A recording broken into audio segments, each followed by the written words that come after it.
बहुत पुरानी बात है। एक जंगल में एक गुरुकुल था जिसमें बहुत सारे बच्चे पढ़ने आते थे। एक बार की बात है, गुरुजी सभी विद्यार्थियों को पढ़ा रहे थे, मगर एक विद्यार्थी ऐसा था जिसे बार बार समझाने पर भी समझ में नहीं आ रहा था। गुरुजी को बहुत तेज से गुस्सा आया और उन्होंने उस विद्यार्थी से कहा, जरा अपनी हथेली तो दिखाओ बेटा। विद्यार्थी ने हथेली गुरुजी के आगे कर दी।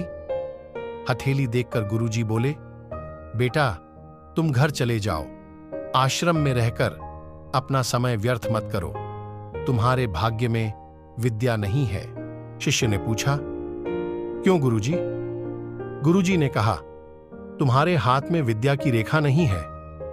गुरुजी ने एक होशियार विद्यार्थी की हथेली उसे दिखाते हुए कहा, यह देखो, यह है विद्या की रेखा, यह तुम्हारे हाथ में नहीं है, इसलिए तुम समय नष्ट न करो और घर चले जाओ और वहां अपना कोई और काम देखो।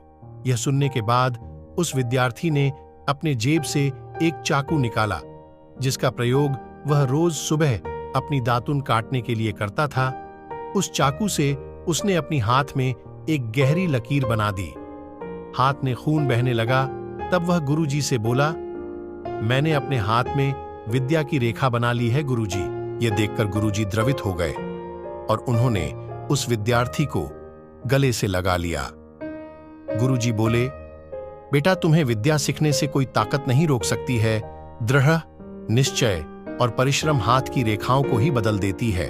दोस्तों, वह विद्यार्थी आगे चलकर महर्षि पाणिनि के नाम से प्रसिद्ध हुए, जिसने विश्व प्रसिद्ध व्याकरण अष्टाध्यायी की रचना की है।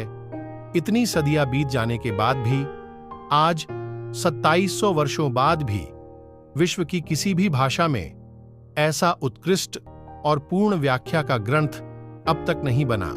तो दोस्तों, इस कहानी की शिक्षा ये है कि लोग चाहे जो भी बोले, हम हर एक को गलत साबित करते हुए अपनी लगन और कठिन परिश्रम के दम पर जो चाहे वो सब कुछ हासिल कर सकते हैं।